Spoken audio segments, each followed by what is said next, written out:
Good morning students, मैं ये video Bhopal Madhya Pradesh के स्टूडेंट्स के लिए बना रहा हूँ। आप जिस कोर्स में स्पेशलाइजेशन करना चाहते हैं उसके बारे में हम लोग डिटेल डिस्कस यहाँ करने वाले हैं। अबाउट द टॉप कंपनीज क्या होने वाली है, टॉप सैलरीज क्या होने वाली है, उनके about everything we are going to discuss. About the more education, हमारी क्लासेस चलती है मोर एजुकेशन के नाम से, उसके बारे में हम लोग डिस्कस करेंगे। अबाउट दी बेस्ट कॉलेज जो आपके लिए बेस्ट है उसके बारे में हम लोग डिस्कस करेंगे। तो वीडियो में बने रहिए, चैनल को सब्सक्राइब कीजिए, बेल आइकन को हिट करिए जिससे आपको रेगुलर अपडेट मिलते रहे। बाकी के वीडियो के अंदर इंफॉर्मेशन हमारे सर देंगे आपको।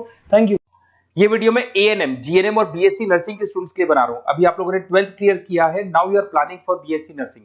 देखो, बहुत डिटेल में अपन डिस्कस करेंगे job opportunities, government, private, other options, वो सारे डिस्कस करेंगे।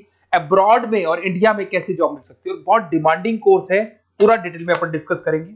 इसके अंदर जो आपका एएनएम और जीएनएम है, ये डिप्लोमा कोर्स होता है, और जो नर्सिंग, बीएससी नर्सिंग, ये आपका डिग्री कोर्स होगा। तो इसको अपन डिटेल में डिस्कस करेंगे। जॉब अपॉर्चुनिटीज इंडिया में कौन सी है, अब्रॉड में कौन सी है, और ग्लोबल लेवल पे कौन से एग्जाम्स लगते हैं, जिससे यूएस में, यूएई में, कनाडा में आपकी जॉब लग सकती है, इसको डिस्कस करेंगे। थोड़ा सा मैं बता देता हूं। बेसिकली गवर्नमेंट ऑफ इंडिया ने बताया है 2027 तक मशीनें करेंगी काम। 42% जो है आर्टिफिशियल इंटेलिजेंस और मशीन लर्निंग से काम होगा। तो आप ये मान के चलो, जो भी कोर्स आप करने वाले हो, इसमें आर्टिफिशियल इंटेलिजेंस और मशीन लर्निंग को इंटीग्रेट करके चलना, क्योंकि इसकी जबरदस्त डिमांड आने वाली है। एआई/एमएल की नॉलेज आपको भी होनी चाहिए। अगर यहाँ पे देखिए, फास्टेस्ट ग्रोइंग जॉब, बहुत सारी जॉब्स आने वाली है। बिग डेटा, फिनटेक, एआई/एमएल, बहुत सी जॉब्स जाने वाली है। Fastest declining job, post office clerk, bank teller, data entry, cashier. आज कैश डिपॉजिट होता है बैंक में एटीएम से, एटीएम से विड्रॉल होता है, पासबुक मशीन से अपडेट होती है। तो बहुत सारी जॉब्स जाने वाली है और आने वाली है। तो एआई/एमएल को इंटीग्रेट करके चलना, इसकी डिमांड हमेशा रहेगी। मेरा क्लासेस चलता है ऑनलाइन, ऑफलाइन, रिकॉर्डेड, तीनों मोड पे मैं क्लासेस ले रहा हूँ। मुंबई में मैं पढ़ा रहा हूँ, जयपुर में पढ़ा रहा हूँ। उसके अलावा बहुत सारी चीजें जिसको अपन डिटेल में डिस्कस करेंगे। अभी आते हैं अपन एएनएम, जीएनएम और बीएससी नर्सिंग पे आते हैं। अगर मैं बात करता हूं तो एएनएम और जीएनएम आपके डिप्लोमा कोर्स हो गए, और बीएससी नर्सिंग आपका डिग्री कोर्स हो गया। एएनएम आपका 2 साल का कोर्स है, जीएनएम आपका 3-3.5 साल का कोर्स है, और अगर मैं बीएससी नर्सिंग की बात करता हूं तो 4 साल का कोर्स है। इसके अंदर अगर आप एएनएम की बात करें तो 12+2 आर्ट साइंस किसी भी बैकग्राउंड से कर सकते हैं। अगर आपको जीएनएम करना है तो उसके लिए साइंस कंपल्सरी, और आपको बीएससी नर्सिंग करना है तो आपके पास फिजिक्स, केमिस्ट्री, बायो होना चाहिए, और इंग्लिश तो कंपल्सरी रहेगा ही रहेगा। एंट्री लेवल पे फटाफट आपको जॉब लगानी है, एएनएम कर लो। मिडिल लेवल पे आपको जीएनएम करना चाहिए, बट अगर डिटेल में जाना चाहते हो, अच्छी कैरियर अपॉर्चुनिटी प्लान कर रहे हो, तो आपको बीएससी नर्सिंग करनी चाहिए। अगर मैं बात करता हूँ, बेसिक हेल्थ केयर का जॉब मिलेगा यहाँ पे, जनरल नर्सिंग का जॉब मिल जाएगा, और वहां पे एडवांस लेवल पे, किसकी बात कर रहा हूँ, बीएससी नर्सिंग में एडवांस लेवल पे मिल जाएगा। अगर आपने एएनएम कर रखा है और आगे कुछ करने की कोशिश करोगे तो आपको जीएनएम करना पड़ेगा फर्दर स्टडीज के लिए। अगर जीएनएम कर रखा है तो आपको बीएससी नर्सिंग करना पड़ेगा, और अगर बीएससी नर्सिंग कर रखा है तो फिर आप एमएससी कर सकते हैं। देखिए, आपको यहाँ पे जॉब रोल दिखाई देगा। बेसिकली हेल्थ केयर वर्कर, आशा वर्कर वाला काम करेंगे अगर आप एएनएम में है तो। जीएनएम के अंदर आपको स्टाफ नर्स, वार्ड नर्स वाला काम मिल जाएगा।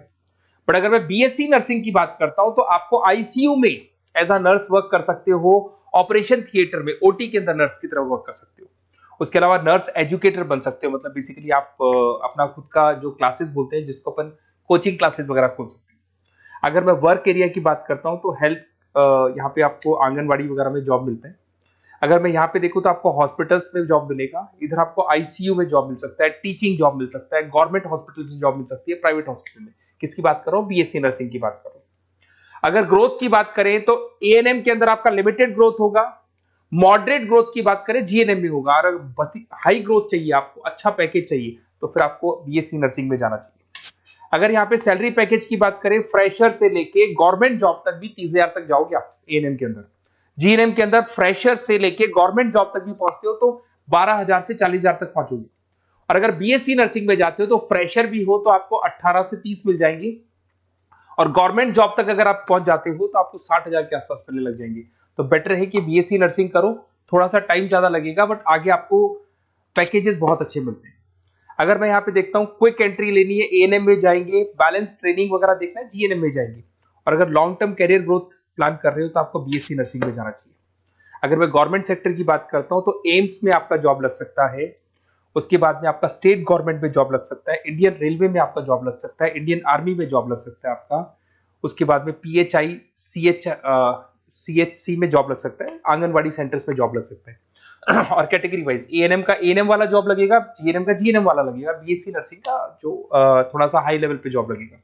उसके बाद में अगर मैं प्राइवेट सेक्टर की बात करूं, Apollo hospital, Fortis, Manipal, CK Birla, सब में जॉब लग सकती है। तो सारे ऑप्शंस आपके पास रहेंगे, आईसीयू, स्टाफ केयर वगैरह बहुत सारी जॉब्स है, एएनएम जीएनएम की कैटेगरी वाइज जॉब लगेगा आप लोग का। अगर मैं बात करता हूं एनजीओस की, तो इसमें health care India, red cross society, UNICEF, WHO, यहां पे आपकी जॉब लग सकती है और वो कैटेगरी वाइज आपका जॉब लगेगा। अगर मैं सेक्टर्स की, अदर सेक्टर्स की बात करता हूं, तो आपके पास एक ऑप्शन है, अगर आपने बीएससी नर्सिंग कर रखा है तो टीचिंग असिस्टेंट बन सकते हैं आप, क्लिनिकल इंस्ट्रक्टर बन सकते हैं। होम केयर में अगर देखा जाए तो आपको होम केयर नर्स बन सकते हैं। टेली कम्युनिकेशन, आजकल ये टेली कंपनीज बहुत चल गई, जहां पे आप पेशेंट को, रिमोट एरिया में पेशेंट है, डॉक्टर नहीं है, तो आप उसको देखेंगे, सारे रिपोर्ट्स डॉक्टर को भेजेंगे, डॉक्टर्स को रिपोर्ट्स को स्टडी करके आपको सारा देगा, उसको अपन टेली मार्केटिंग भी बोलते हैं, टेली कंपनीज भी बोलते हैं। तो ये ऑप्शंस भी अवेलेबल है। अगर देखा जाए तो बीएससी नर्सिंग करने के बाद में आपकी गवर्नमेंट जॉब लग सकती है। गवर्नमेंट जॉब के लिए अगर आपको यूएई जाना है, उसके लिए अलग एग्जाम होगा, यूके कनाडा के लिए अलग एग्जाम होगा, और अगर आपको दुबई जाना है तो दुबई का अलग एग्जाम होगा। उसको देखते हैं अपन।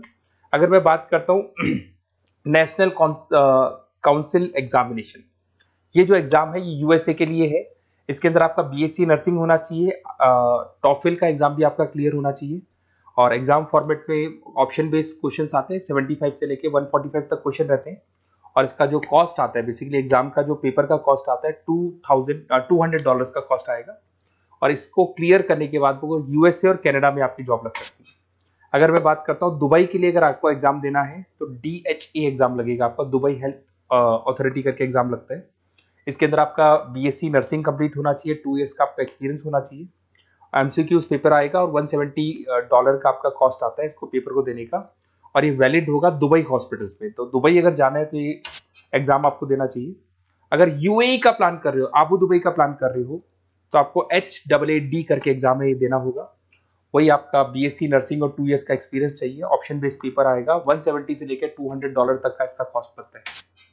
देखिए, अगर आपको बेस्ट कॉलेज देखना है नर्सिंग से रिलेटेड, तो आप मेरे को इस नंबर पे व्हाट्सअप कर सकते हैं या कॉल कर सकते हैं, तो मैं आपसे पूरा डिटेल में डिस्कस करूंगा। अपना नेम, नंबर, सिटी सब कुछ डाल के छोड़ दो और अपन डिटेल में डिस्कस करते हैं, और अगर कोई भी कॉलेज से रिलेटेड डाउट है तो मैं आपसे डिस्कस करूंगा। Okay, best of luck.